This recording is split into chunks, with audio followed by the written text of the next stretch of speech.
What's going on? It's Daniel, Mr. Cuervo Racing.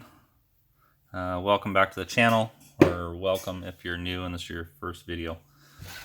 So, haven't done a video in a little bit, and this is one of the things that's come to mind that I need to overview again, and that is throttle body assembly. So, damn squeaky chair. So we got a couple tools that we're going to use. Got a 10mm socket, a 4mm, a T25 tamper-proof, Torx, and a few sizes of drivers, Phillips drivers. And we also got a filler gauge set. So a lot of these throttle bodies I'm getting back, and they have O-rings still on them when the guys are sending them back as cores, which means that the O-rings are not getting put back on the throttle body. It's not a huge issue, but it's definitely something that should be done, and it's being overlooked. So on this throttle body, on this side, it gets an O-ring behind the throttle box housing. I'm going to sit on there, sit all the way down. That seals, see the taper there? That's for that O-ring to sit in. So as this goes on here, that seals the body, the housing to the main body. Blue Loctite for these screw holes, so those don't back off and cause you issue.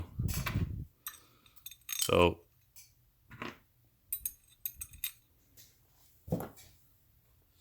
use your 4mm. These don't get torqued real tight. They're only a 5mm bolt. I don't see a lot of torque, but run these down, tighten them up. I'll show you something else we do. I'm going to assemble this in the steps that you should assemble it, so you can follow along, assemble yours if that's what you're working on right now. Okay, so that's on. Next thing we're going to do is we are going to use a light lithium grease. Nothing too heavy. It has to be a pretty light grease. We're going to put some grease back in this housing. This is going to keep this this area lubricated, keep moisture and rust off of these components. So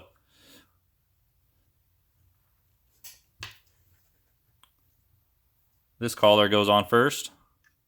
So how I have this closed, basically rotated clockwise and closed. So you can see there, turn it clockwise and it's going to be closed. The screw heads are going to be facing this side. So you want to make sure it's in that orientation. Drop this collar on. On top of that is the return spring. There's a hook side and a straight side. The straight side's going to go down into this groove. It's just going to sit right there. So once you're at that stage, I'm going to use the plastic bushing with the flat flange on the top side. What I'm going to do, I'm going to use my thumb here, and we're going to rotate this spring, put some tension on it, so this collar can't fall down inside of the coils of the spring.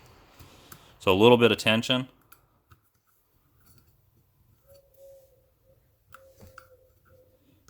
I'm holding that spring so the diameter of it's smaller than the flange area of the plastic. And I'll take this cable, the cable goes up over the top of this. Take this, it has a hook that's going to face down. So I'm going to come around the edge here and hook that loop for the spring. Keeping tension on it, making sure that that collar doesn't fall in between the spring. So at this point, it's pretty much a full rotation to get this on. And you can see there is flat sides on each of these, the shaft and the actuator, and that will push down onto there. Once you get to that point, you have a lock washer, goes on, and a nut. This is a thin nut for proper clearance. So if you do lose that nut, you do need to get one that's thin or modify one. So I'm going to tighten this down so it's snug at that point. We're just going to give it another 1/8 of a turn. Since this shaft is machined on both sides, that means you only have half of the threads. So you can easily strip this out. I see a lot of them that come back that are stripped, and just need to be careful or cautious with that. So when we get to this point, we need to make sure that this shaft actuates smoothly and returns smoothly. Make sure there's no binding there. That's really important for safety concerns. So as you go along, you always, and on your final assembly, you want to recheck that this is returning properly. Okay, so at this point, we're going to look through in between the plate and the housing, and you should see a little bit of air gap there. This plate shouldn't be hitting the housing without, it should be stopping on this screw here. So there is one way to check that, and that's with the filler gauge between the housing and the plate. And this is a 2 thou. This is a thin filler gauge. So like a wide one is going to be too much area where it's going to want to taper around. So this is at 2 thou. It could be up at maybe 3. I could check it with a 3, but it's really close to where this throttle body needs to be in its final assembly. So I'm going to leave it like that right now. But if it were up at, say, 4, 5, 6 thou, then you'd want to back off this screw and jam nut, back it off a little bit, close that gap up a little bit tighter. So next thing to go on is the high-speed idle valve or air bypass valve. This goes on with Phillips screws in the bottom. A lot of guys strip these out. If you try to take these out of your throttle body with a regular screwdriver, you're going to strip them. That's just how it goes. You need to use some sort of impact driver to break these loose, and you won't have a problem. But if you try to just muscle it, it's going to strip. It's going to cause yourself a lot of headache, and you're going to have a bad day. So these are going to go on. There is a mount for this hose. You see there, that goes on this one here. You take it back out. This hose kind of goes on at the same time.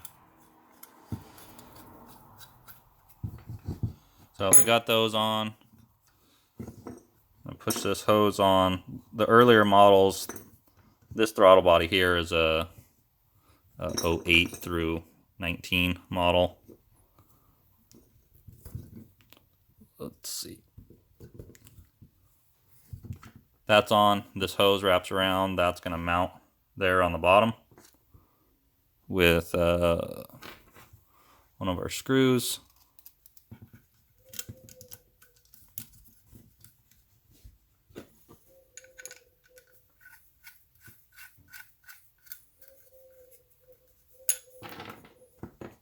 Okay, so we have those three on. This hose loops around the bottom. Kind of sits right in here. Loops over. This clamp is going to go on when we put our fuel rail on there. And then this ends up in this other clamp that's on this housing. So, got this bottom valve on. I'm going to blip them a little bit with this impact driver.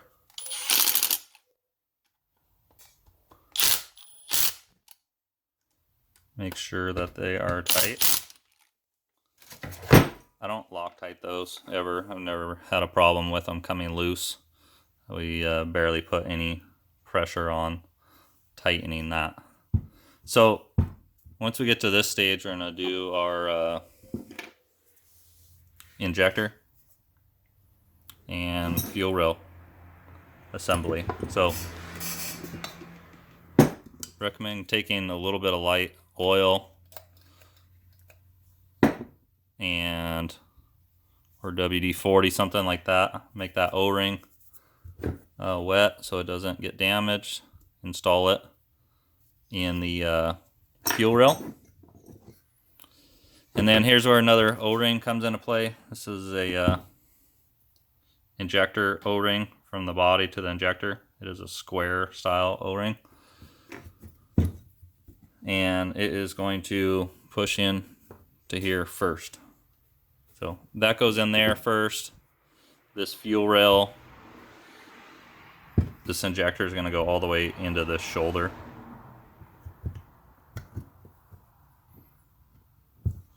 Just like that. We have this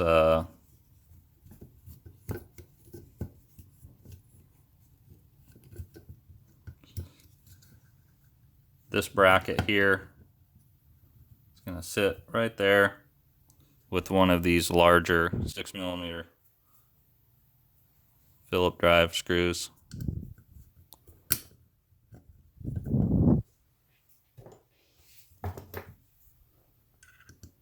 Same thing on these fuel rail screws. If you try to take them out by hand, you're going to strip them. It's going to ruin your day. So use an impact driver. Or even if you don't have one of these small impact drivers, even using a drill that has a hammer feature will help break those loose. Same thing on these. Not a ton of pressure. A couple blips. It's plenty to hold that in.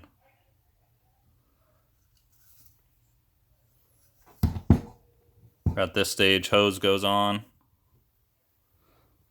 for your map sensor, pressure sensor. So at this point,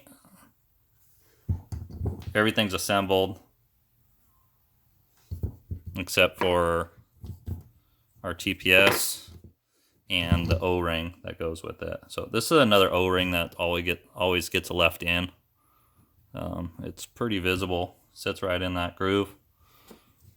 This shaft on these 08 and up throttle bodies should be aligned with these screws, these screw holes, and the TPS should look like that. So as you can see in its resting position, this TPS is the groove in it is lining up fairly well with the screws. So that's going to drop on there. Then we have these tamper-proof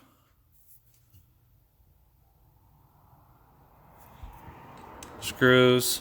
Some guys replace those with standard screws. I personally like the factory ones.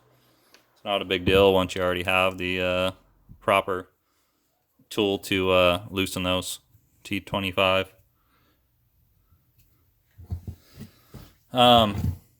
So once you get to this point without putting your voltmeter on it or getting it on the bike, getting it running, you can kind of line back up this factory paint mark and just put it in a neutral, like a centered position. Once you get it on the bike and running, then you can reset your position and voltage there properly. So, gonna snug these up.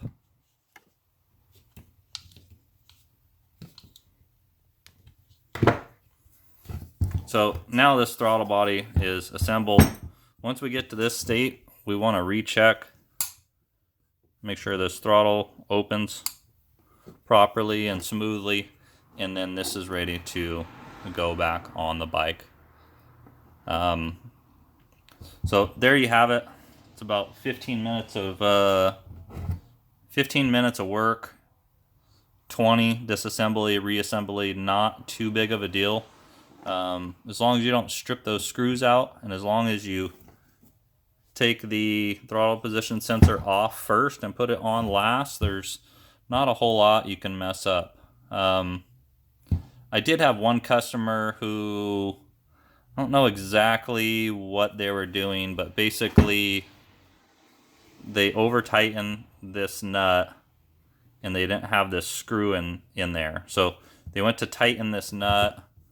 There was no throttle stop screw, and it bent the throttle shaft, the butterfly plate, and we had to replace that plate. I don't know exactly how that happened. He must have had this out to do that, or rotated it, over rotated it some way or another. But I don't know any other questions that could be answered on this assembly, as well as our other video that has the proper way to set up and adjust your idle stop screw and your air bypass screw. So that's covered in another video. You'll have to search for it. And another one that shows how to reinstall this, like I just showed you, as well as get the cable on. So that's it. Thanks for watching, and we will be back at it making some more videos here as we go.